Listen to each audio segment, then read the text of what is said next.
The headlines say the economy is crashing again, but what does the actual data say? Because when I dug into the numbers myself, what I found was shocking. Now, it's nothing like the headlines would have you believe. In fact, there's one stat that would flip the entire narrative upside down. And if you're just doom scrolling headlines, you're sitting there in fear, then you're gonna miss the biggest wealth window of this decade. We're gonna jump right into it, and we're gonna show you, first the doomer headlines. That gets all the headlines, and the reason why is it gets all the clicks. And to be honest with you, it's hard for me getting you to come watch this video if I don't have some sort of doomer. So we'll start with the bad news, and then we'll get to the real data. Now, the big, bad doomer headline is GDP, gross domestic product, went negative.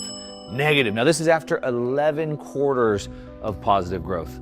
It's a big deal. Trump is crashing the economy. What is he doing? How dare he wreck the entire world economy? Don't you know that other nations are going to hate the United States and never do trade with us again and all of those things? Well, yes. So here is a government statistic. This is from the BEA, the Bureau of Economic Analysis. And what this is showing is GDP, gross domestic product, for the first quarter of 2025. And what they're showing is that we have now a negative quarter. After all these positive quarters, this line here is about 3%, so a little bit less than 3%, and now we have a negative print. Boo-hoo. The media headlines love to pick up on this, and it's true.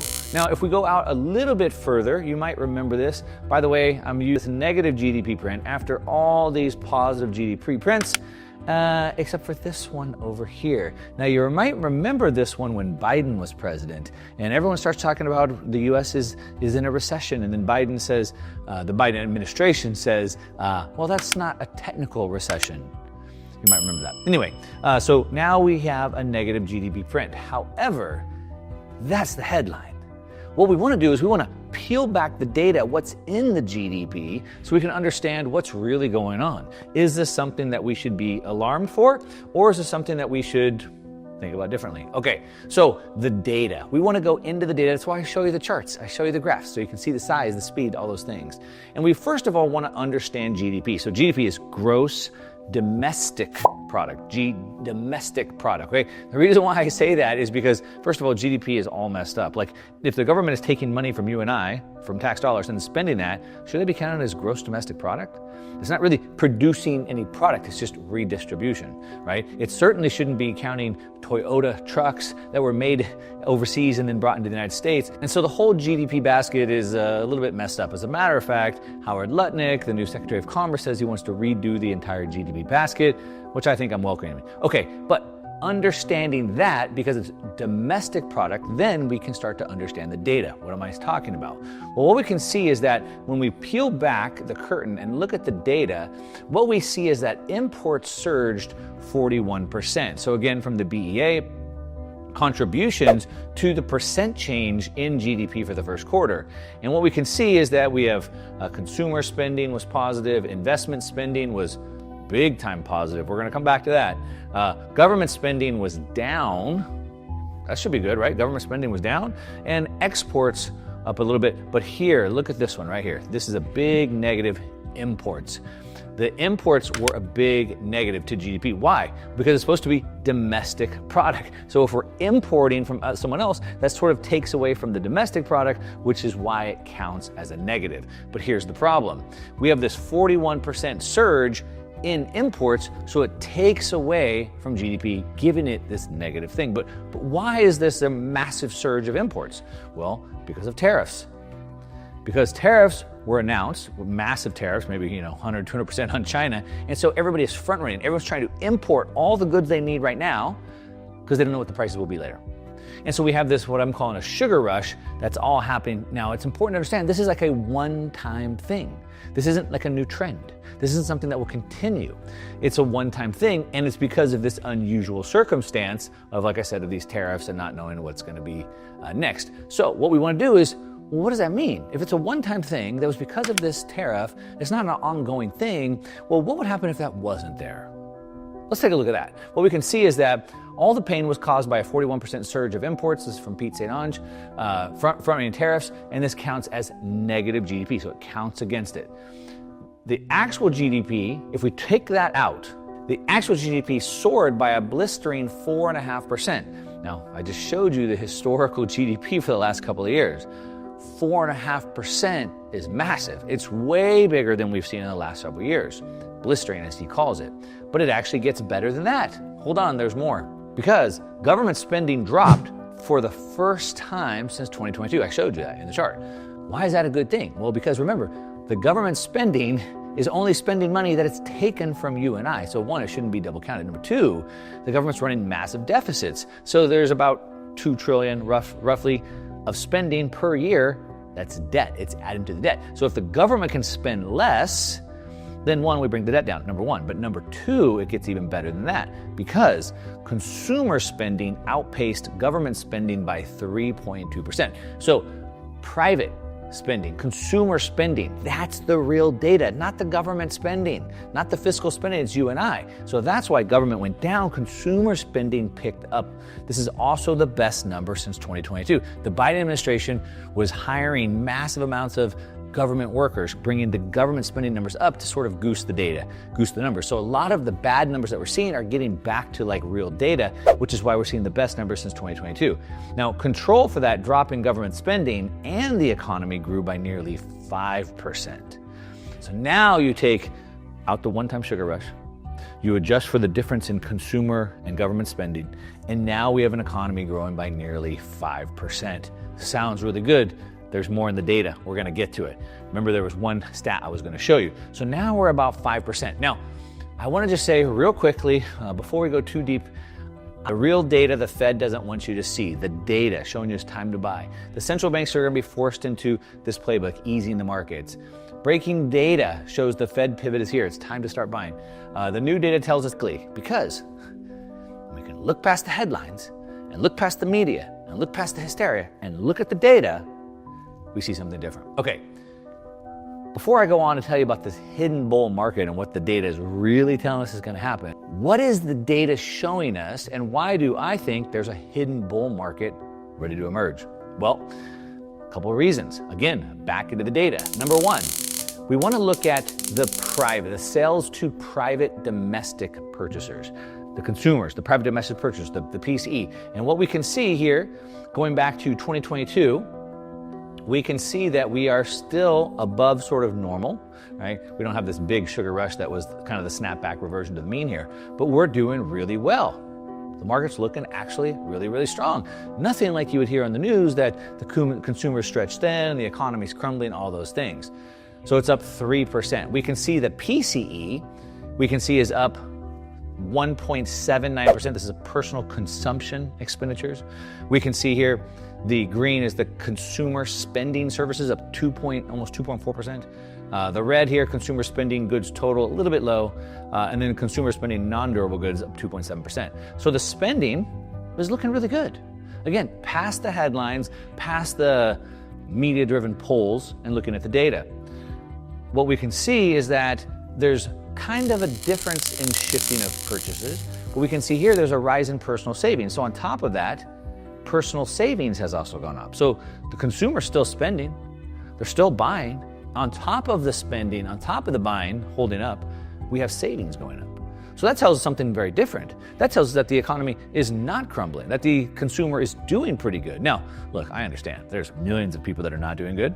There's also millions of people that are doing really good. And so this is not a monolith, everybody's a little bit different, but the data is showing us that the economy is not crumbling like they want to say it is.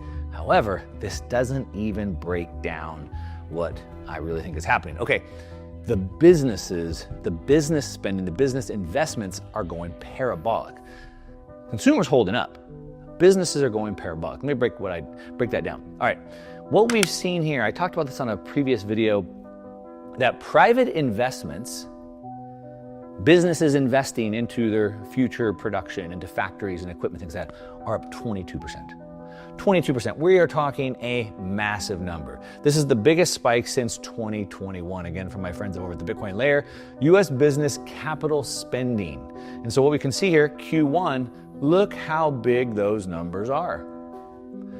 Look how big those numbers are. I mean, you don't even compare. This is just on Q1.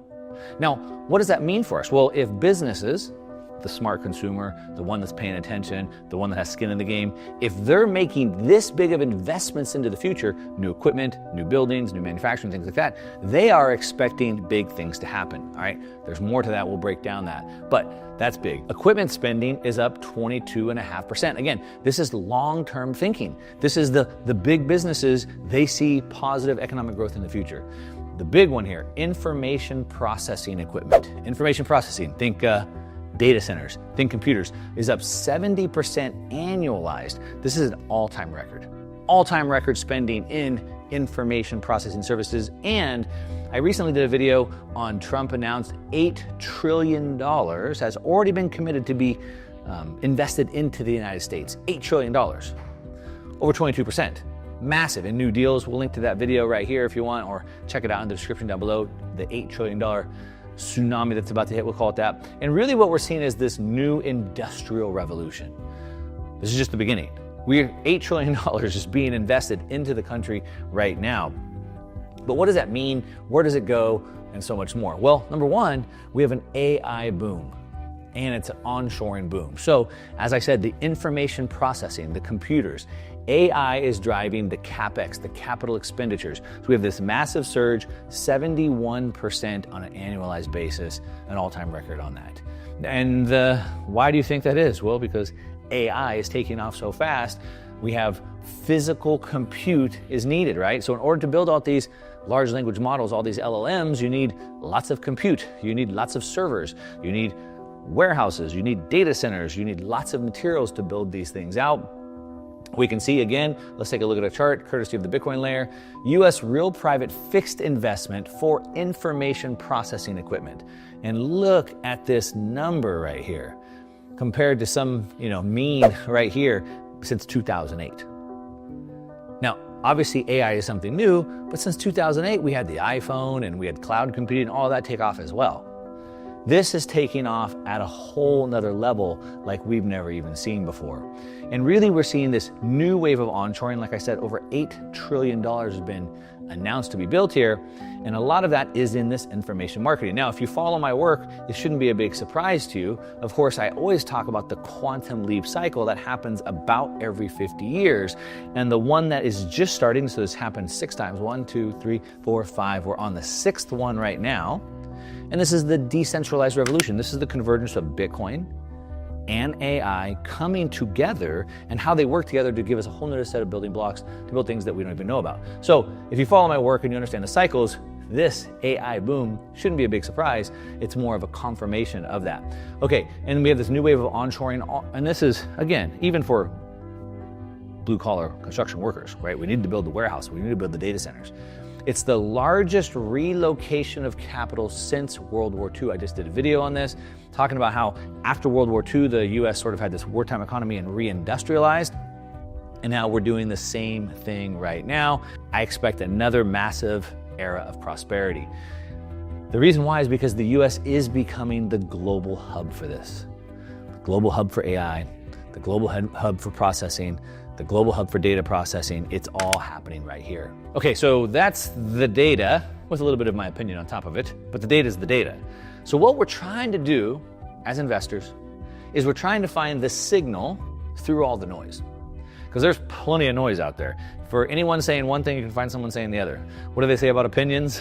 Fill in the blank, I'm not gonna answer that, right? But we've all this noise, and again, what gets media headlines, what gets YouTube views, what gets you to click on these videos is talking about sensational doomer stuff. But we want to find the signal, and we do that by understanding what's fact, data, and then what's opinion. All right, so that's what we want to understand. The noise is all the negative headlines that gets you to click. But the signal tells us something different. Now we can choose to interpret the data differently, but what we can see is by looking at some of these charts, it can give us more information. So for example, when this was announced, the negative GDP Brent and all the news media ran into hysteria telling you how bad things are and Trump's going to crash the entire world, what we saw is that risk assets, which would typically sell off quickly, like the Bitcoin, like the S&P 500, for example, they didn't sell off. As a matter of fact, they're really very resilient and they've only been going up since then. That's interesting. So the media is trying to whip us up into hysteria The YouTubers and the Twitter people are trying to put us in that hysteria, but the data, the assets were pretty resilient. We also know that if we look at global liquidity, again, if you watch my channel on a regular basis, you know that I always talk about global liquidity because it's global liquidity that pushes asset prices higher. So we always want to keep our eye on that. One of my favorite people to follow for global liquidity is Michael Howell. This just came out a couple of days ago. Global liquidity is rising. That's the headline. It's rising. How much is it rising? It reached a new all-time high of $177 trillion, a new all-time high in liquidity. It's still coming on, but it gets better. Expect the current liquidity cycle, he expected the current liquidity cycle to peak around Q4 this year. So he's been talking about this. Of course, I talk about his research all the time. We typically have about these 4-year liquidity cycles, not to the day, plus or minus. And because of that, he's been expecting it to peak sometime around the end of this year. Of course, if you're a Bitcoin bull, you understand there's the 4-year cycles as well. So a lot of people think that maybe Bitcoin would peak around the end of this year as well. However, he says, the rapidly deteriorating global economy, which will likely spur central banks to ease, we're already seeing it, has caused us to reconsider. Maybe it's not going to end in 2026. All in all, we now expect the cycle to peak in mid-2026 because right now the central banks are just starting to fire up their money printers, if you will. The Federal Reserve has just been easing lately, right? This is all getting going. And so he thought it might peak at the end of the year. Now he says mid-2026. And because of that, risk asset markets and liquidity sensitive cryptocurrencies, so basically risk assets, Bitcoin, are benefiting. Okay. So that's the data. Global liquidity is rising. We also can look at the data and go, well, the bond market, they didn't crash. They hold steady. As a matter of fact, they eased a little bit. So all of the data points are telling us that the signal tells us that things are really good, and not just really good. They're loading up for a slingshot. That's what it's telling us. We see rising wages and stable inflation. So if wages are going up and inflation is stable, so wages are going up faster than the cost of goods, that means the consumer has more money to spend, which means a better economy.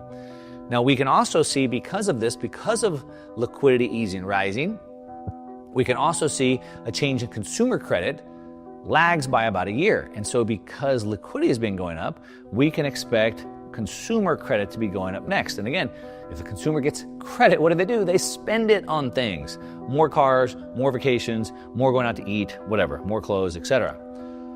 They should be buying assets. You and I, we're buying assets, the consumer though. Okay, so what we want to understand is that there's a fake trap. The media is incentivized to get you in fear, to get clicks. They're also, unfortunately, in the United States, heavily politicized, and they use the media politicized as a weapon. So 1, they want clicks, 2, they use it as a weapon. So we don't want to get trapped in that fake trap. We want to understand that they weaponize fear and learn how to separate fact and fiction, fact and opinion. The GDP is a headline number. It's a lagging indicator. And it's also a distorted metric. I've explained that to you and why that is. Fear equals clicks, clicks equals you stay broke. Yeah, but Bitcoin was like 35,000 now. It's tripled since then. So how much money do you lose sitting on the sideline, crippled in fear because the media is weaponizing these headlines against you instead of just looking at the data? Now what I see, because I study history, I see this mirrors past moments like 2009 or like 2020. Those were historic times to be buying and pushing into the markets, not sitting on the sidelines crippled with fear. The cost to following the fear narrative is what we call lost opportunity cost. It's missing this window. That's the cost.